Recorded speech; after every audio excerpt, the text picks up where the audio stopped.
Basahin natin sa gabing ito ay come up hither. Umakyat ka rito. Yan po ang utos ng Panginoon kay John. After, amen, Revelations 1, 2, and 3, which contains the 7 church ages, this is Revelation 4. John was summoned to come up in heaven so that God can show him the things that are to come hereafter.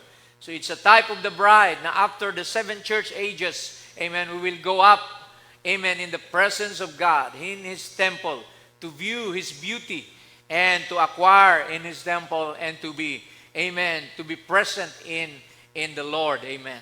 So atin pong basahin ang ating pong teksto sa umagang ito or sa gabing ito. In our subject, come up hither, we can read it in Revelation chapter 4, 1 and 2. Sabi po rito ng salita ng Diyos, and this, John said, in this I looked, and behold, a door was opened in heaven. Ako'y tumingin at narito nakita ko isang pintuan na bukas mula sa langit. And the first voice which I heard was as it were of a trumpet talking to me, which said, come up hither. Diyan po nang galing ang ating titulo. Come up hither, and I will shew thee things which must be hereafter. Ipapakita ko sa iyo ang mga bagay na darating. In verse 2, sabi po rito, and immediately I was in the Spirit. He was caught up. John was caught up. And behold, a throne was set in heaven, and one sat on the throne. Isa lang ang nakaupo sa trono, hindi tatlo, mga kapatid. There's only one. So tayo po'y manalangin at ating pong ipanalangin na maunawaan natin ang mga paksa na ating pong mapapakinggan sa gabing ito. Hallelujah. Father God, we just commit to you tonight, once again, Lord. Because, Lord, we know that you are the author of the Bible. You are the author and finisher of our faith.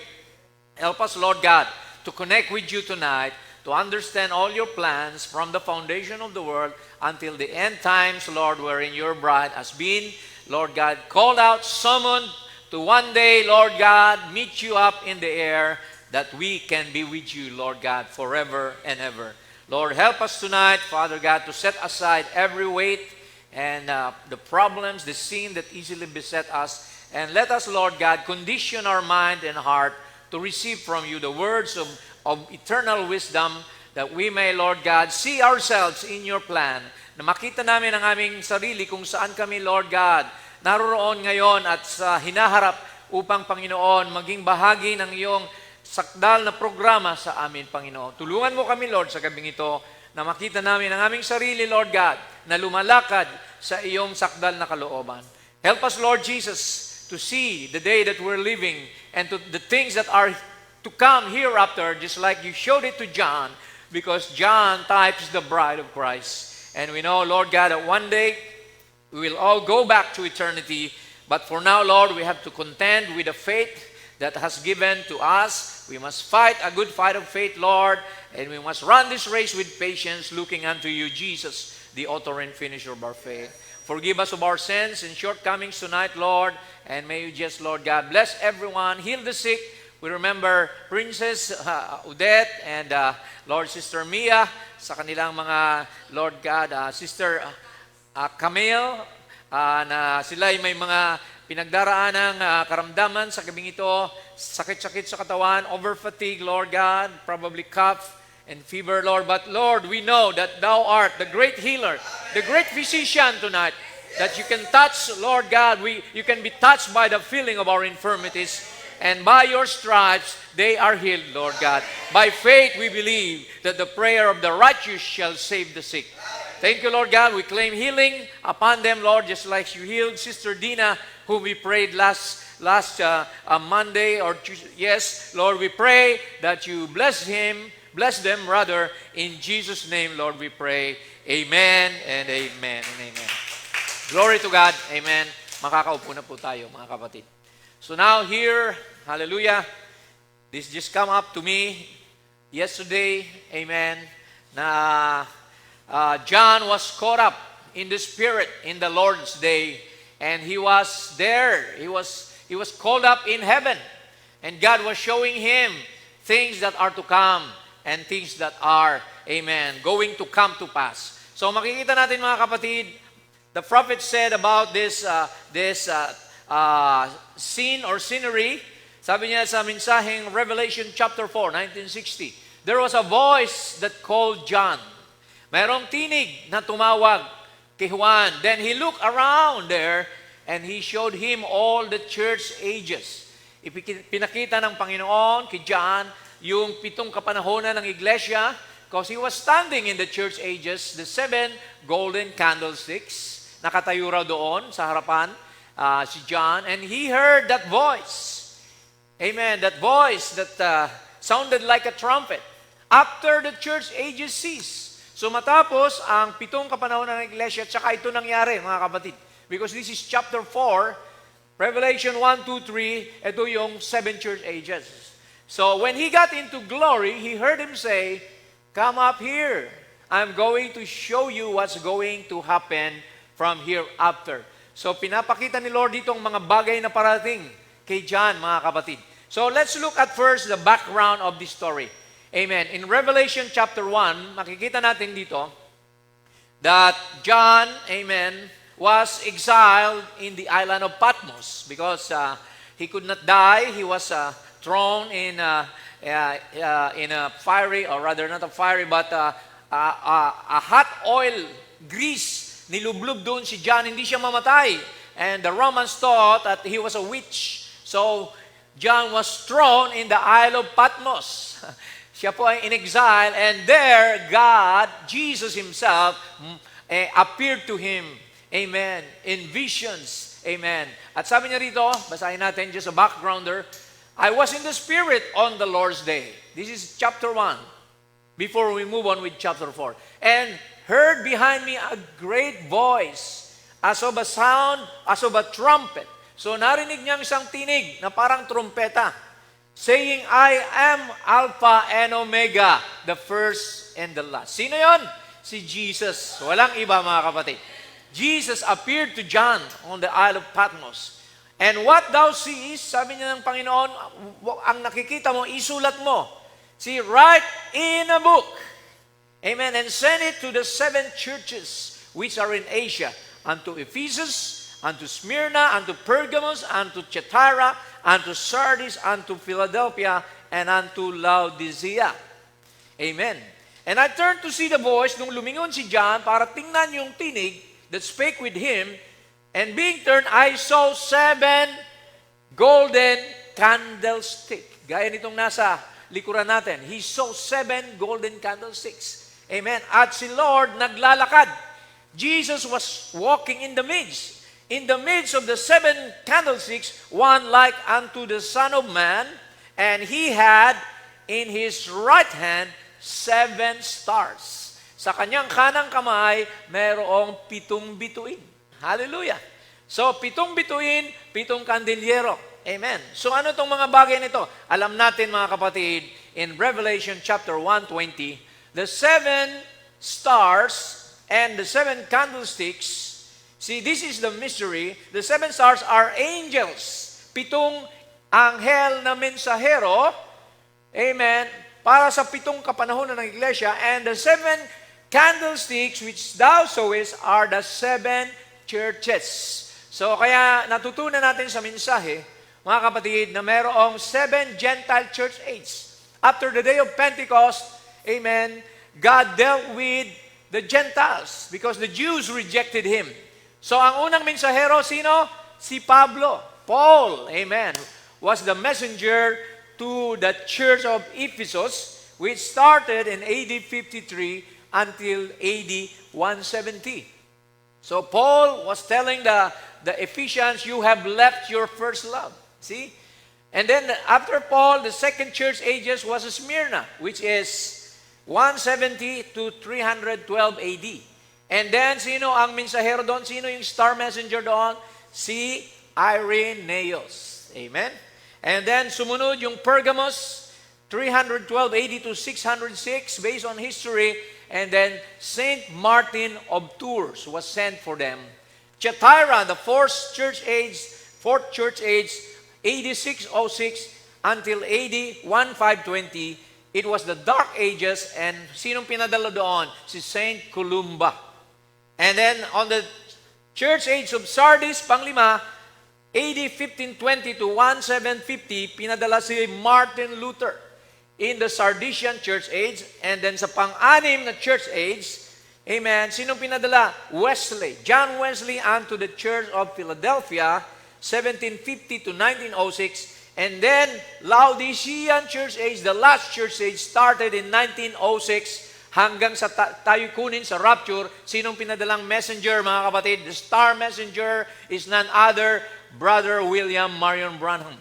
In the days of the voice of the seventh angel, when he shall begin to sound, to preach, amen, the mystery of God should be finished.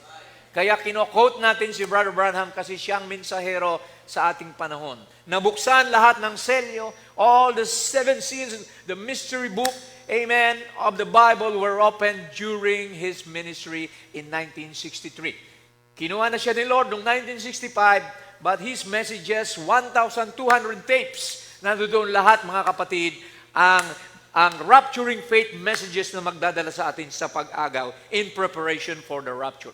Nasusundan po ba natin, mga kapatid? Okay, now, let's go back. Amen. To the scenario where John was caught up. After the seven church ages, rapture. Amen.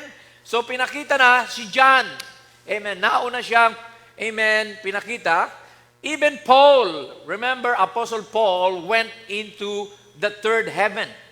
Amen. Si Paul, sa kanyang panahon, pinakita na ni Lord yung lugar na yon, pero walang mga detalye. Amen. Paul was caught up there into a vision. Did you know that?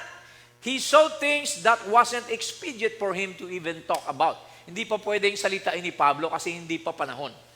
Sabi niya, 14 years, he never mentioned about it. Mababasa natin yan. We can read that in 2 Thessalonians 12, 2 and 4. I knew a man. Paul was saying, I knew a man. Hindi niya alam siya yun. A man in Christ about 14 years ago, whether in the body, I cannot tell. Whether out of the body, I cannot tell. He fell into a trance, kagaya ni Brother Branham. Siya ay inagaw din. He was caught up in that place beyond the curtain of time. Right? See? Such an one, caught up to the third heaven. Amen. See? Next slide, please. Sabi dito, and I knew such man, whether in the body or out of the body, I cannot tell. God knoweth how he was caught up into paradise. Si Paul nakarating din doon sa pinuntahan ni John and heard unspeakable words which it is not lawful for a man to utter. Nakita na ni Pablo, pero hindi siya pinahintulutan na salitain yung mga nakita ni John. So, interesado ba tayo na malaman kung ano mga nakita ni John doon sa kanyang pinuntahan sa langit? Ituloy natin, mga kapatid. Sabi ni Brother Branham dito, ito rin ay type ng transfiguration. Next slide. Sabi rito, mga kapatid, sa Mark 9:28, Jesus was seen by the three apostles with Moses and Elijah. That place is another dimension. Basahin natin, after 6 days, Jesus taketh with him Peter, James, and John. Tatlo rin sila. Under Mark 9:2-8. And leadeth them into a high mountain. Bakit sa high mountain? Mas malapit kasi yung bundok sa langit eh. Apart by themselves, and he was transfigured before them. Jesus, amen, it was a it was a prefigure of what's going to take place in heaven. He was transfigured. Nagbago siya ng anyo. And his raiment became shining, exceeding white as snow, as no ruler on earth can write them. And there appeared unto them Elias with Moses. Nandun si Elijah at si Moses. They were talking with Jesus. It was another, amen, dimension. So, si Pedro na-excite, mga kapatid. Sabi ni Pedro, Peter answered and said, Master, it is good for us to be here. Napakainam na nandito tayo. Let us make 3 tabernacles, one for you, one for Moses, and one for Elias. For he wished not what to say, for they were sore afraid. And there was a cloud that overshadowed them, and a voice, ito na naman yung voice, that came out of the cloud saying, This is my beloved Son, hear him. Siya ang pakinggan nyo, sabi nung tinig, mga kapatid. So hindi na si Moses, hindi na si Elijah, the lawgiver and the prophet, representative of the prophets. Sabi ron, si Jesus na ngayon ang dapat ninyong pakinggan. Amen po ba? Suddenly, when they had looked around about, they saw no man anymore, save Jesus only with themselves. So they have experienced this place, mga kapatid. Amen. Where the dead in Christ, amen, symbolizing Moses, and those who are alive, raptured. Elijah is alive, right? See, the alive and the dead, and Jesus, the Lord of all, symbolized there, mga kapatid. Hallelujah. Now, let's go back to the main thing now. Revelation chapter 4. Sabi ni Brother Branham, John was caught up and seen Jesus. There was only one sitting on the throne. Do you know who that is? That's the Lord Jesus. Amen. There's only one Lord, one God. Amen. Not three persons. Amen. Three titles. Yes, three offices of one God. Yes, we believe in the Trinity, but not three persons. There's only one God. When you say three gods, amen, that's three personalities. And we don't believe in three gods. That's polytheism, mga kapatid. Thou shalt have no other gods before me. You have to understand the mystery of the Godhead, that God, amen, became flesh. God died in the flesh in order to redeem us, to save us from our sin, because without the shedding of blood, there is no remission of sin. Kung hindi magkakatawang tao ang Diyos, wala tayong kaligtasan. Nobody can save, amen, his fellow man. Only God. There's only one Savior, one Lord, and that's Jesus Christ.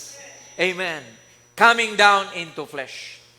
Sabi dito, said, write it in a book. So ang utos ng Panginoon kay John, isulat mo yung mga makikita mo sa isang aklat at ipadala mo sa 7 iglesia. See, send it back to the churches. Give it back. Paul was forbidden to speak, but John was allowed to speak and was even asked to put it in a book so it would go all down through the ages. Oh my, sabi niya, it's revealed now. To be revealed in these last days. It wasn't revealed in his days, it's revealed now as we go along. See, kailan na-reveal ang mga hiwaga sa panahon natin? In the day we're living, in the Laodicean church age, in the 7th church age, sa last age, mga kapatid, yung mga tinagong hiwaga were only open in our age. Kaya mapalad kayo na dito tayo namumuhay sa panahon ng Revelation. Amen. Sa panahon na nabuksan na lahat, mga kapatid, naintindihan natin ang kapanahunan ng iglesia. See? Ngayon lang na-fulfill sa ating panahon. Why? Because it's closing time. It's the end time and we're going up also. Just like John went up.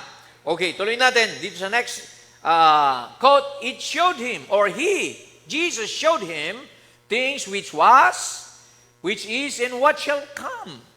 He showed him the church age, the coming of the Jews, the 144,000, Revelation chapter 7. He showed him the pouring out of the plagues, the 7 vials. He showed him the rapture. Pinakita kay John yung darating na rapture. The coming again, the second coming. Amen. And the millennium. Pinakita kay John lahat. And the eternal home of his saved. Revelation 21:22.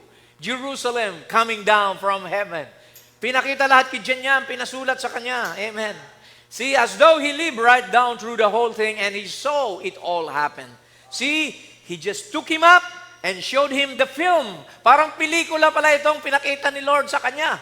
Yung sequence of events in the end time. See?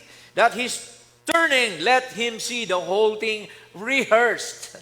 Rehearsal pala yung nakita ni John. Tayo ngayon ang gumaganap ng reality. Tayo ang umaakto na ngayon ng mga kaganapan ng huling panahon. Amen. Praise the Lord. Isa ka sa mga gumaganap ng plano ng Diyos ngayon. Praise God. Isa ka sa mga pinili ng Panginoon. You're one of the elect. Amen. And you have to play a role, amen, in your age to be the light and the salt of the earth. Amen. To be Christ representatives sa ating panahon. To be carriers of the message. To be the Word made flesh again. To be the temple of the Holy Ghost. Amen. And to bring mercy to this dying world that we have right now. See? Okay, tuloy natin. And the same voice, listen. The same voice that summoned John to come up is the same voice that summoned dead Lazarus out of the grave. Siya rin daw bumuhay kay Lazarus mula sa mga patay. And that same voice of the archangel, Christ is the voice of the archangel. See? The same voice that said, John, come up, is the same voice that will summon the church someday. Amen. Summon the church. Call us up. Amen. Prepare yourself for the body change, for the rapture, mga kapatid. Amen. So, makikita natin yan, sinasabi po yan ng Mateo 24:31, that there's going to be a trumpet that's going to gather all the elect.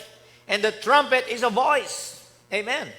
And he shall send his angels with a great sound of trumpet, and they shall gather together his elect from the four winds, from the four corners of the earth, from one end of heaven to the other. So yan ang ginagawa ngayon ng Panginoon.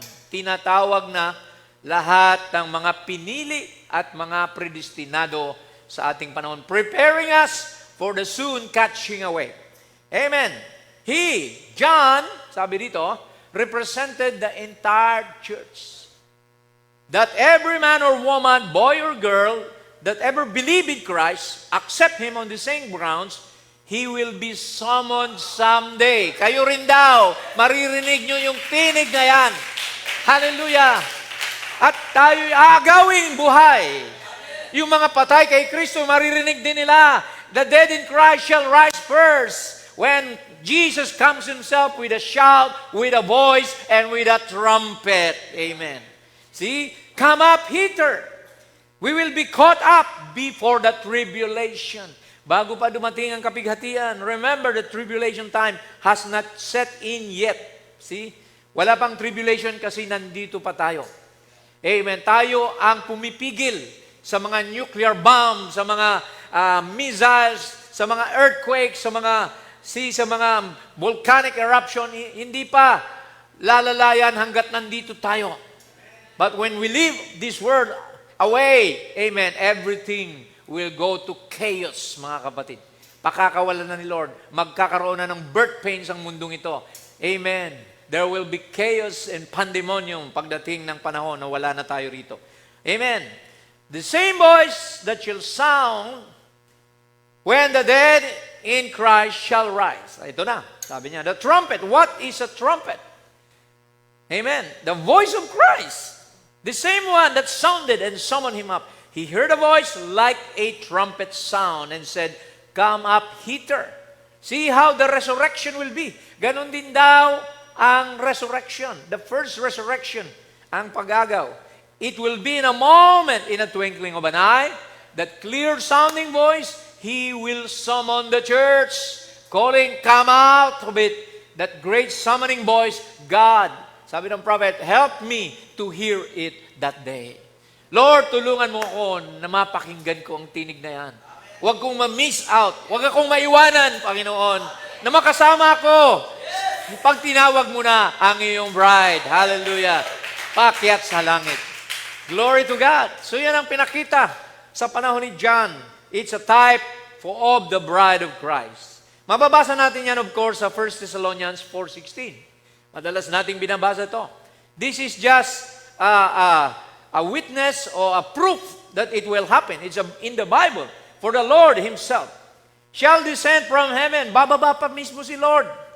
Amen. Hindi siya mananatili doon. See, He will come down and we will meet Him in the air. He will not land on this earth because it's still dirty, it's still full of sin and sickness and Satan and diseases is still here. Bababa siya sa kalagitnaan. Amen. See, aapak lamang siya rito pagdating na ng millennium, pagka nilinis na ng apoy. When this earth has been burned by fire, that's the time that we will come back on earth with Jesus to reign and rule with a rod of iron in the millennium. Sabi dito, the Lord Himself shall descend from heaven with a shout. And what is the shout? That's the message.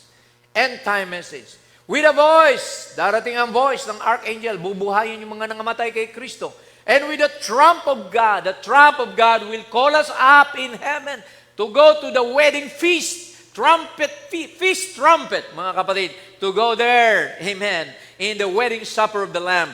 And the dead in Christ shall rise first. Then tayo, which are alive, na mga buhay, and remain, nananatili sa pananampalataya, shall be caught up together with them. That's the word, caught up. John was caught up. The bride will be caught up with them. Amen. With the dead in Christ that will rise up in the clouds to meet the Lord in the air, para sa lubungan ng Panginoon sa hangin, and so shall we ever be with the Lord. So anong sabi kanina? Preview pa lang yan. Amen.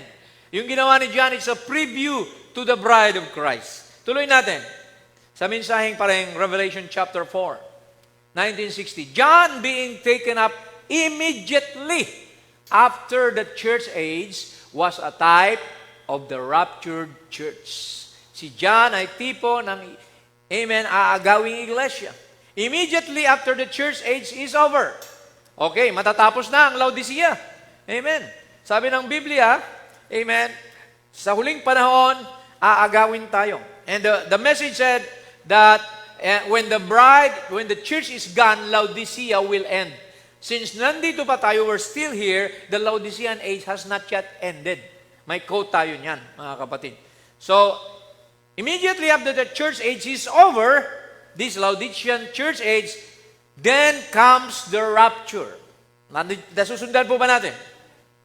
The church goes up like John did into the presence of God. Oh my, woo, sabi niya rito. Woo, that's just winds my soul around. Na-excite ng aking kaluluwa sa mangyayari na ito. Hallelujah. Caught up at the rapture of the church. This place, the book of Revelation, was written, see, at the end of the church age. Sa dulo na tayo, mga kapatid. Kung nakapaghintay sila, amen, nangamatay sila, kahihintay, binigay yung buhay during the dark ages, hindi nila alintana, yung sila'y pugutan ng ulo. See, the dark ages saints, they were burned at stake. They were fed to the lions. See, tayo nga ngayon, wala ngang ganong kahirap, pero ang dami pa rin hindi naglilingkod sa Panginoon. Noon na nahihirapan sila, ang init lalo nila sa Panginoon. Gusto nyo bang pahirapan muna kayo para magpakainit kayo sa Panginoon? No, the bride of Christ at the end time will be committed, dedicated. Walang makapaghiwalay sa atin sa Panginoon, sa totoong bride. Amen. Di ka pwedeng hadlangan ng kayamanan, ng pera, ng trabaho. Ang tunay na bride magpapatuloy. Magiging ready. Amen. Hallelujah. Make yourself ready. Sabi ng Bible, for the marriage of the Lamb is come, and His wife hath made herself ready. Tayo yung bahagi ng wife na yan ni Jesus Christ. Amen. Christians, amen. Bago tayo i-rapture, sabi ni Brother Branham, before you are caught up, sabi ng prophet, kailangan i-call out ka muna from a life of sin. Amen. Hindi ka ma-rapture kung namumuhay ka pa rin sa kasalanan. Amen. You have to, amen, repent. Sabi niya rito. Basahin natin. When you hear the voice of God speak to you, something happens. Pag napakinggan mo daw, salita ng Diyos, mayroong nangyayari sa iyo. Amen. Na-excite ka. Amen. Oh, did it happen to you like that? It did to me. Sabi ni Brother Branham, 31 years ago, I've never been the same since. Nagbago ako. Amen. Nilinis ako ng Panginoon. He said, come up to me, all ye that labor and heavy laden, I will give you rest. Sabi sa kanya ng tinig, lumapit ka sa akin. Amen. Kayo na mga napapagal at nabibigat ang lubha at bibigyan ko kayo ng kapahingahan. Amen. Bakit kayo nabibigatan? Dahil sa kasalanan. Amen. Bakit kayo, sabi rito, napapagal? Dahil dala-dala natin ang for the wages of sin is death. Amen. See? Magsisi tayo. See? Kailangan nating pumasok sa rest. Except a man be born again, which is the rest, he cannot enter into the kingdom of God. Ito sa next quote, sabi niya, it's the same thing tonight. When a clear sounding voice says, sinner, repent, I will give you eternal life. Magsisi kayo, mga makasalanan, at bibigyan ko kayo ng buhay na walang hanggan. Ayan, kinote ni prophet, Acts 2:38. Paulit-ulit natin binabasa yan, pero ang di nagsasawang prophet, repent, every one of you, and be baptized in the name, not in the titles anymore, in the name of Jesus Christ, for the remission of your sins. Para mapatawad ang iyong kasalanan, magsisi ka, mabautismohan sa pangalan ni Jesucristo, and you shall receive the gift of the Holy Ghost. Tatanggapin mo ang kaloob ng Espiritu Santo. That's the summon. Diyan nag-uumpisa ang pagtawag ni Lord para tayo dalhin pabalik sa kanyang kaharian. See? Every word of God is what? A trumpet. The gospel trumpet, sabi niya. Every sound of the word is a trumpet. Pag narinig mo ba pinapangaral ito, trumpeta ang naririnig mo. See? The gospel trumpet. When it sound, it's the truth. Amen. And the truth shall set you free. Di ba? So, nung marinig natin ang Ebanghelyo, ang mensahe, pinalaya tayo sa tradisyon, sa superstisyon, sa mga panikalan ng kredo at dogma ng relihiyon, pinalaya tayo. Bakit? We are the wise virgins. Natanggap natin yung oil. What is the oil? The baptism of the Holy Ghost. And, amen, kasama tayo doon sa piging ng kasalan. The foolish virgin will be left behind. Sino yung mga foolish virgin, mga denominational Christian na walang revelation, walang oil ng Holy Spirit, kaya maiwanan sila sa rapture. Tayo, amen, aakyat sa langit sila, dadaan ng tribulation period. Praise God. Now, in Psalms 95, chapter 8 to 11, kapag narinig mo, when you have heard the gospel trumpet, harden not your hearts. Sabi ng Bible, huwag niyong patigasin ang inyong puso. Amen. Huwag niyong kalabanin. See? Huwag niyong tanggihan ang mensahe. Sabi dito sa Psalm 95, harden not your heart as in the provocation. Amen. See, tinuturo dito sa Salmo, huwag niyong gagayahin yung ginawa ng mga Israelita na sila ay puro reklamo, murmuring, complaining against Moses, and God was provoked because of that.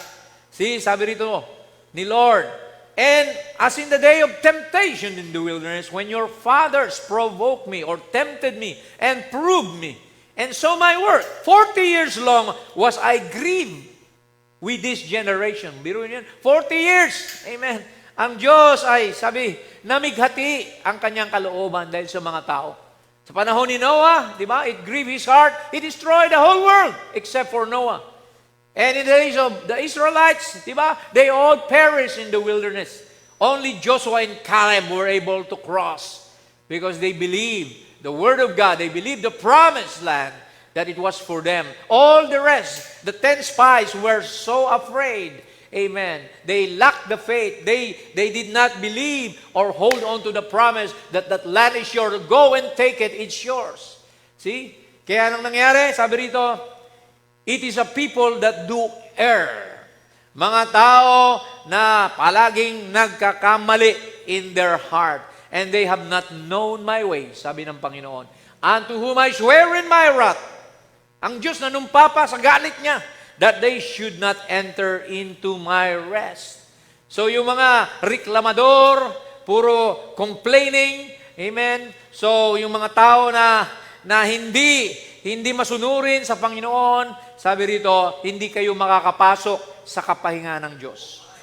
See? Kaya sabi rito, huwag niyong patigasin ang inyong puso. Amen. Harden not your heart. Believe the message. Live for the message. Amen. And then God will be pleased with your life. Okay, dito na tayo sa tanong na ano yung mga nakita ni John doon. Amen. Gusto niyo nang makita, mga kapatid. Praise the Lord. Excited na ba tayo? What did John saw except for the one throne and one sitting? Sabi ng prophet dito, note, The throne, He sat on the throne. He wasn't no more back down in the candlesticks. Wala na siya. He's not walking in the midst of the candlesticks during this scenario. See? He is there now. Sabi nung nakaupo, the rapture has done come. He was in glory, sitting on His throne. It wasn't a throne of mercy anymore. It was a throne of judgment. See, hindi na wala ng mercy. Kapag nag-rapture na, wala nang habag pa. Wala nang awa pa sa mga tao na tumanggi kay Kristo. Habang hindi pa nagra-rapture, amen, tanggapin nyo na siya. Mamuhay na kayo para sa Kanya. Dahil pagdating ng araw, wala nang awa. Kahit maglupasay ka, umiyak ka, magsisi ka, sorry po, wala na. Throne of judgment na. Amen. Let the filthy be filthy still. Let the holy be holy still. It wasn't a throne of grace anymore. It's a throne of judgment. Because fire and lightning and thunders issued forth from it. See? Dahil doon, ang nakita ni John ay mga kidlat, mga kulog, see? Mga apoy. It's no more. Sabi niya, mercy is over. The church age is finished. Huwag na natin hintayin na ma-finish ang church age, mga kapatid. Amen. Magpatuloy tayo. Maging mainit tayo, mga kapatid. Sabi ni Lord, isusuka kita. I will spew you out of my mouth if you're lukewarm. So ang gusto ng Panginoon, mainit, kapatid. Pero kita natin, ang mga churches ngayon, mga konti-konti na lang, mabilang mo na lang sa kamay. Bakit? There will be a falling away first. Amen. And then that man of sin will be revealed. See? Magkakaroon ng kalamigan, magkakaroon ng trials, ng temptations. See? Matira ang totoo. Amen. Only the bride, the true bride of Christ will remain. Amen. Committed, dedicated, and devoted to Christ. So, he that's filthy, ayan, binasa niya. See? He that's filthy is filthy still. He that's righteous is righteous still.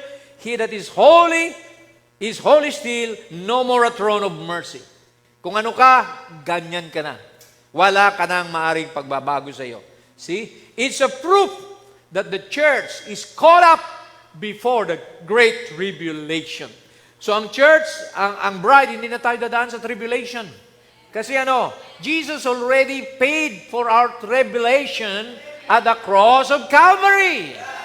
He already went through all the testing, the trials, all the whipping, amen, lahat, the cross, the crown of thorn, see, lahat yon, yung mga hagupit, see, that was a tribulation for the bridegroom. So, nasaan yung bride? The bride is inside the bridegroom. We are flesh of His flesh and bone of His bone. At tayo nung lumabas ngayon, amen, sabi ng Bible, we are justified. We are sanctified. And we are baptized with the Holy Ghost. Amen. There's therefore now no condemnation to them that are in Christ Jesus. Amen. Wala nang paghatol pa. Hindi ka nasisingilin sa kasalanan mo dahil si Jesus na ang nagdala ng kasalanan mo sa krus ng Kalbaryo.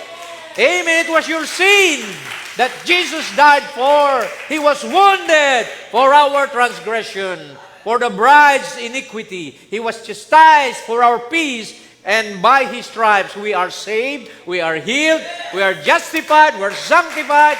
Amen. We are forgiven. Hallelujah. Kaya hindi na tayo dadaan ng tribulation. See, it is a proof that the church is caught up before the great tribulation. Here He is on the throne in glory, and the church is gone. And then comes in the tribulation. So, it's a preview, mga kapatid. When John was caught up, see, anong nakita niya? Etong mga bagay nito. Thunders and lightning. Okay. Eto na. Tuloy natin from verse 2. Pababa, sa Revelation 4. And immediately I was in the Spirit, and behold, the throne was set in heaven, and how many are sitting? One sat on the throne. Amen? Malinaw po ba? There's only one God, not two, not three. Amen? Jesus is the very person of God. Jesus is God manifested in flesh. Ang Diyos siya pa rin nakaupo sa laman niya. Amen. Na ginamit para sa katubusan ng tao. Amen. I am the way, the truth, and the life, Jesus said, no man can come to God the Father except by me. And he that sat was to look upon like a jasper and a sardine stone. And there was a rainbow about the throne. Mayroong ano bang rainbow sa Tagalog? Bahaghari doon. What is a rainbow? It's a covenant that God will not destroy the earth with water anymore. Amen. It's a covenant to the bride, to Noah. Amen. Na hindi na niya muling gugunawin ang mundo sa tubig, pero sa apoy, hindi niya sinabing hindi niya gugunawin. See? And round about the throne, sa paligid ng trono, there were 24 seats. May mga upuan, 24 na mga silya. And upon the seats, I saw 24 elders sitting. May mga tigulang matatanda na nakaupo doon sa 24 silya, clothed in white raiment, nabibihisan ng puting damit, and they had on their heads crowns of gold. Ayan. Sa next slide, makikita nyo ang isang illustration. Yan ang nakita ni John, mga kapatid. Praise the Lord. Amen. One sitting on the throne with the rainbow, and then there were 12 on the other side, 12. See, sino itong 24 elders? Brother Branham said, the 12 patriarchs and the 12 apostles of the New Testament and the Old Testament. Kompleto. 12 mga kapatid. See, makikita natin, 24 elders. And praise God, meron siyang nakitang candlesticks. Okay, tuloy natin. Next slide. And out of the throne proceeded lightnings and thunderings. And there were 7 lamps. Yan, 7 lamps. 7 candlesticks of fire burning before the throne. Just like what we have here. No? Nakita ni John yan sa makalangit na lugar. Amen. And sabi rito, which are the 7 spirits of God.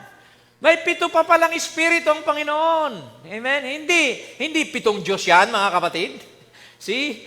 Mga 7 espiritu ng Diyos na lumukob sa 7 anghel na mensahero na nagdala ng mensahe sa bawat kapanahunan ng iglesia.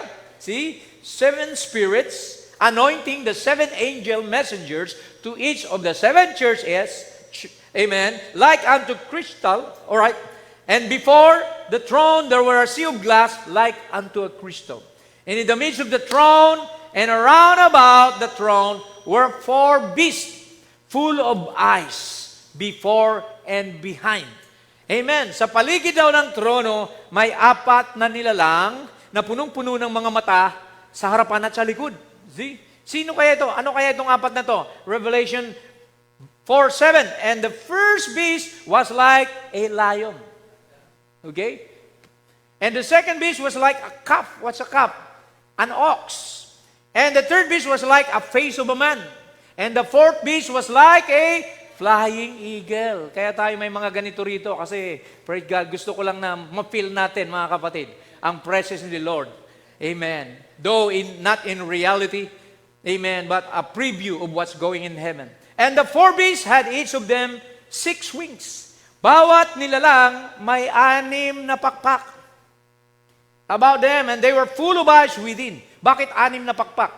Sabi ni Brother Branham, amen, the two wings to close or to cover their eyes in humility, their face in humility.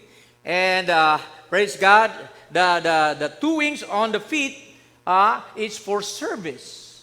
And the 2 wings at the back is for flying. Amen. Yun po ang makikita natin. Humility, service, and then yung fear of God. See? At sabi rito, and they rest not day and night, saying, Holy, holy, Lord God Almighty, which was and is and to come. Look at the next slide. Ito yan, mga kapatid. See? There's a face of a lion, amen, which signifies boldness of the gospel. Yun ay pinakawalan sa panahon ni Pablo. Amen?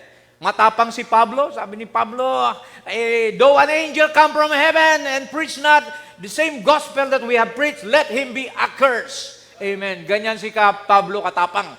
Parang leon, mga kapatid. See? To preach the gospel. Amen.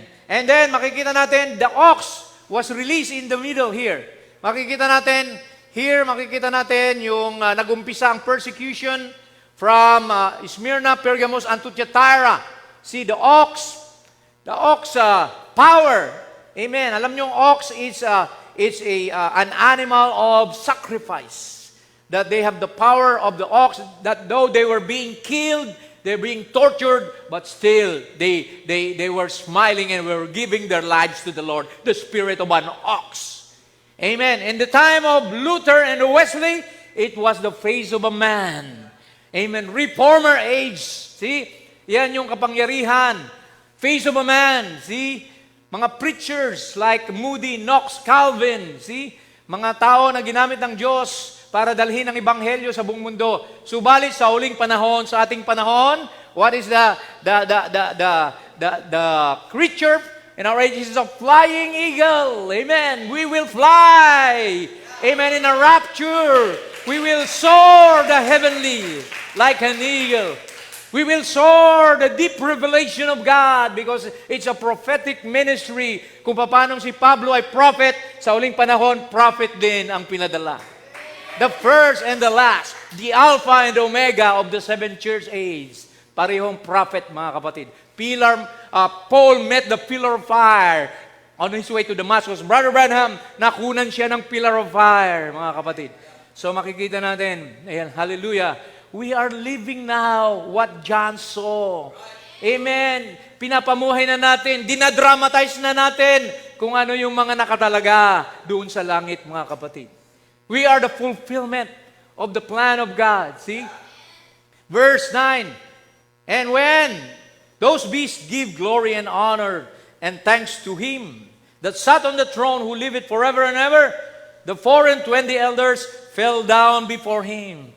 There was worship in heaven that sat on the throne, and they worship Him that liveth forever and ever, and cast their crowns before the throne. Yung kanilang mga korona, nilagay nila doon sa harapan, sa paanan ni Lord.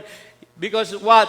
Lord, you deserve the glory, you deserve the honor. Hindi kami, Lord. We don't need those things, Lord. Ikaw ang kukoronahan namin. We will crown Him Lord of all, King of kings. Amen. During that time. Amen. On that wedding supper in heaven. See? Thou art worthy, O Lord, to receive glory and honor and power. For Thou hast created all things, and for Thy pleasure they are and were created. Amen. Hallelujah. Praise God, mga kapatid. He deserves the glory. Amen. We will meet Him in the air. Sa rapture, dito tayo pupunta, mga kapatid. Amen. See, hallelujah. Tuloy natin, mga kapatid. Hallelujah. Because we know that, amen, sumunod dito nung mabuksan ng seals, even more, amen, they sang a new song. Thou art worthy. Amen. The Lamb was worthy. Amen. That's our Jesus, mga kapatid. Okay, malapit na tayo magtapos. Sabi rito ng prophet, sa mensaheng wedding supper, some glorious day, if we will never meet this side of heaven again, I hope that in that great glorious jubilee day, when the saints of God crown Him, the King of kings and the Lord of lords, and the angels stand around the earth with bowed heads, while we sing the redemption songs, I hope to meet you there. Amen. Gusto ko ma-meet ko kayo doon. Sabi ni Brother Branham, walang mawawala sa inyo ni isa man. Amen. I hope to meet you there, all clothed in His righteousness, and going into a great world that's coming on, where there'll be no more sickness, no more pain, no more prayer for the sick. All these things will fade away. If you look at Revelation chapter 8, verse 1, amen, ang sabi roon, there was silence in heaven for half an hour. Because, walang nag-worship doon. There was no worship. There was no praising and singing in heaven because Jesus came down to meet the bride in the air. Amen. Yun ang seventh seal. Nabuksan, mga kapatid, ang pampito. We know the first seal was the white horse rider. The second seal was the red horse, the black horse on the third seal. The fourth seal was the pale horse rider. The fifth seal was souls under the altar. Right? And the sixth seal was the tribulation period. But the seventh seal, mga kapatid, amen, took place in 1963. Amen. Bumaba ang cloud na yon, binigay kay Brother Branham, mga kapatid, and he's descending now with a shout, with a voice, and with a trumpet. Narinig na natin ang shout, amen, ang voice of resurrection, dumating na sa puso natin, nag-resurrect na yung ating mga binhi. Amen. One day, the dead in Christ will hear it and they will resurrect. And then the trumpet, when we hear it, aakyat na tayong lahat, mga kapatid, sa langit. See, sabi ng prophet, gusto ko magkita-kita tayo doon. Amen. We will receive a robe and a crown. Amen. Basahin natin ang susunod. Sa mensaheng Hebrew, sabi ni Brother Branham, the saints and redeemed from all ages, through every watch, the first watch, the second watch, the third watch, the fourth watch, the fifth watch, the sixth watch, and the seventh watch. Di ba may fourth watch, di ba? Tayo hanggang seventh pa eh. Seventh watch tayo. See? All stand there, robed in His righteousness. Tatayo tayo, there will be a roll call in heaven. And every age, the prophet, the messenger will present the bride of every age to Jesus Christ. Lord, si Brother Branham sa panahon natin, the first shall be the last, and the last shall be the first. Ipipresent tayo ni Brother Branham, Lord, ito yung mga bride sa Laodicea na lumabas at narinig nilang tinig. Amen. And they will call your name, Philip Nathaniel Millebo, Butch Aragon, Emmanuel. So tatawagin tayo doon. Susutan kayo ng korona ng mga anghel. Bibigyan kayo ng balabal, a robe of crown, habang nagmamarcha tayo with tears from our eyes. Amen. Na nakita na natin ang Panginoon. Amen. Hallelujah. Na nakarating tayo. Amen. Napagtagumpayan natin ang Laodicea. Hindi tayo nang hina, hindi tayo nang lupaypay. Hindi tayo sumuko, mga kapatid. Praise God. That's our desire. Amen. See, sabi niya, we crown Him. Aside from Him crowning us, we crown Him, the King of Kings and the Lord of Lords. So sa ngayon, wala pang corona si Lord. Kaya nung yung vision nagpakita kay Martin, naalala niyo, sabi ni Brother Branham, there was a man with a golden crown and a robe. Nagpakita kay Martin in a trance, sabi kay Martin, Martin, worship me, I'm Jesus Christ, I'm your Lord. Pero may crown na siya. May revelation si Martin. Sabi ni Martin, no, I won't believe you because we will crown the Lord on that day. Jesus has no crown yet today. And then the devil disappeared. See?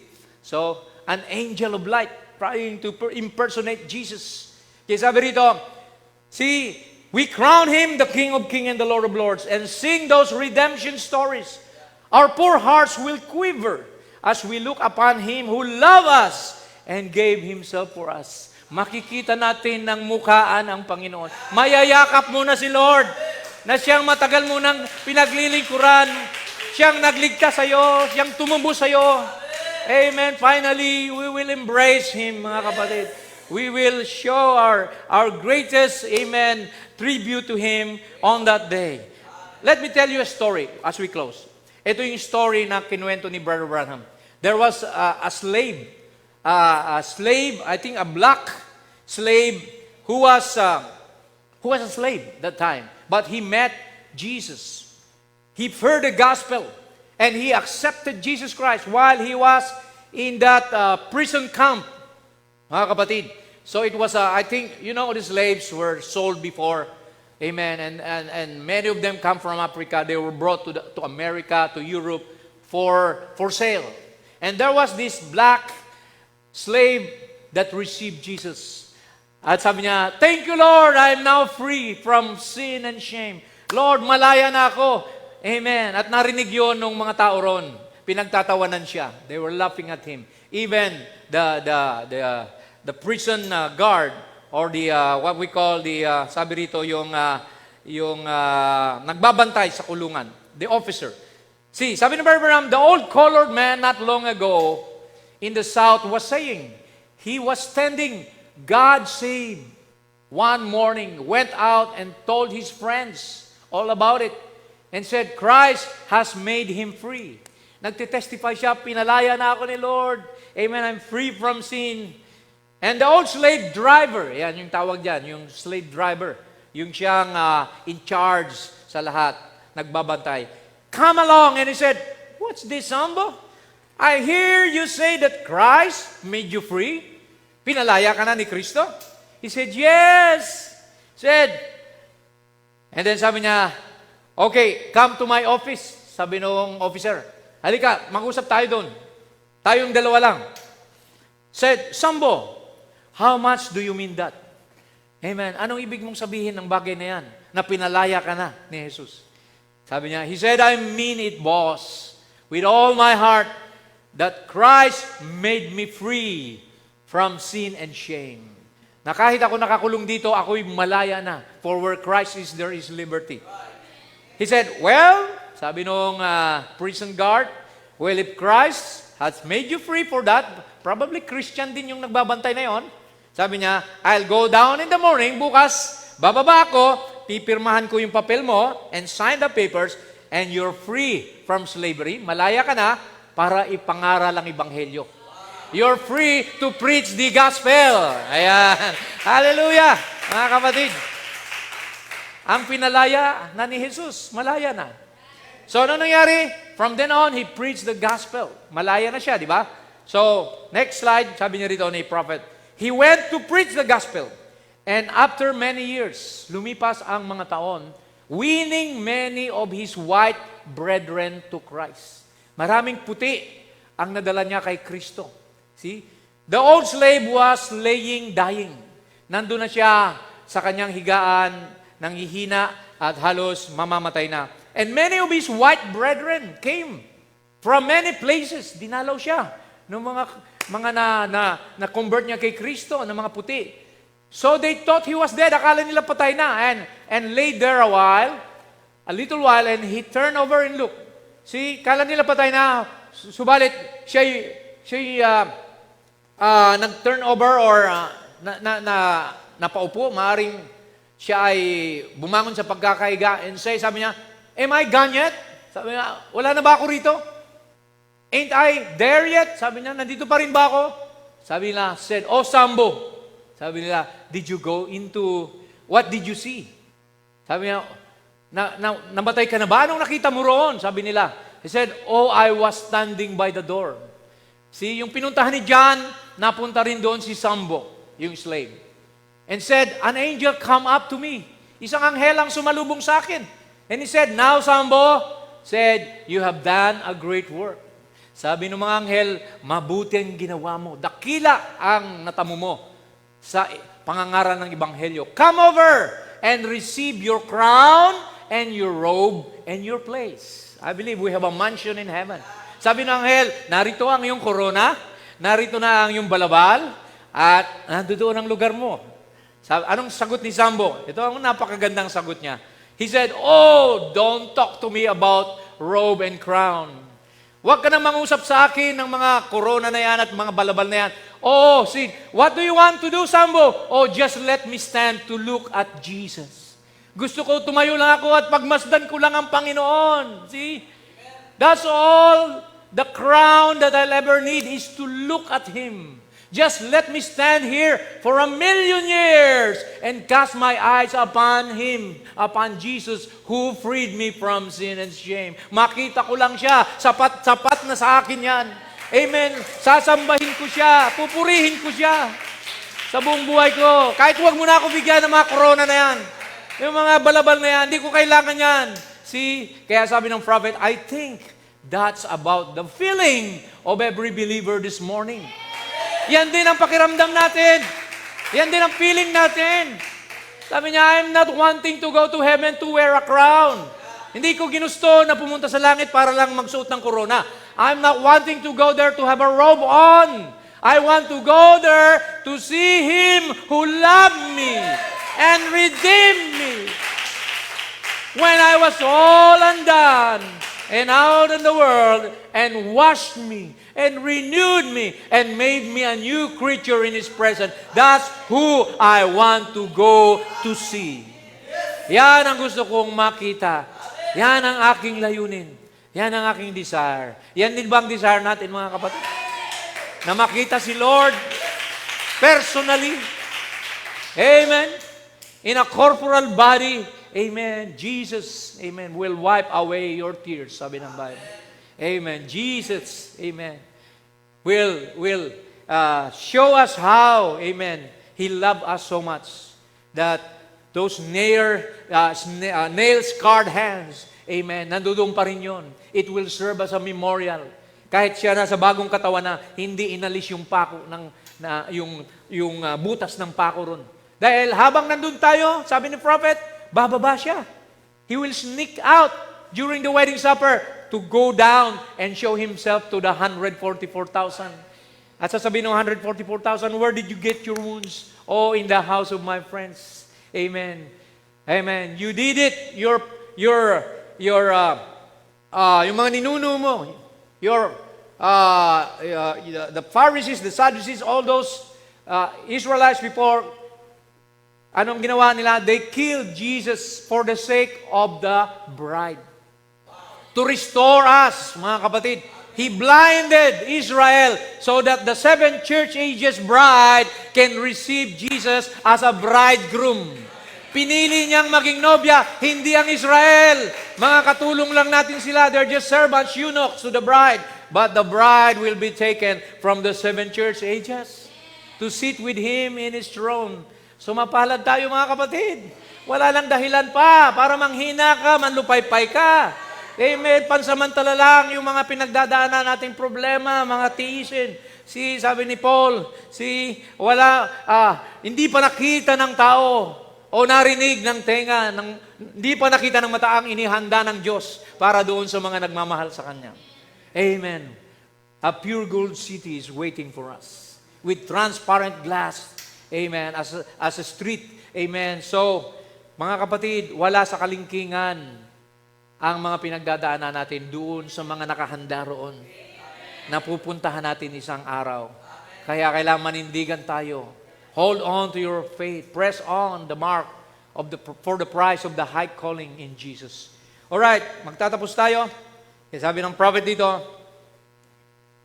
in the message, redemption by judgment. Not a crown, a gold crown. That wouldn't mean much to me. I don't care about them things anyhow, but my crown is a new body. Ano raw ang kanyang korona? Isang bagong katawan na hindi nasisira. A glorified body. A new being, crowned in His likeness. A body like His own glorious body, where I can just live with Him forever. Amen. That's a crown enough for me. Isang katawan na hindi nasisira. The theophany will come down from heaven and meet your redeemed body, and you become a glorified body. The changing of the body. To wit, amen, the redemption of the body. Pagdating ng twinkling of an eye, amen. Ito, basahin natin as we close. This is why Paul said, behold, I shew you a mystery. We shall not all sleep, but we shall all be changed. In a moment, in a twinkling of an eye, as the last trumpet, amen, we will hear the last trumpet. For the trumpet shall sound, and the dead in Christ, the dead shall be raised incorruptible, we shall all be changed. For this corruptible must put on incorruption, and this mortal must put on immortality. So when this corruptible shall have put on incorruption, and this mortal shall have put on immortality, then shall be brought to pass the saying that is written, death is swallowed up in victory. Wala nang kamatayan pa, mga kapatid. Oh death, where is your sting? Oh grave, where is your victory? But we have victory through our Lord Jesus Christ. Purihin ang Panginoon.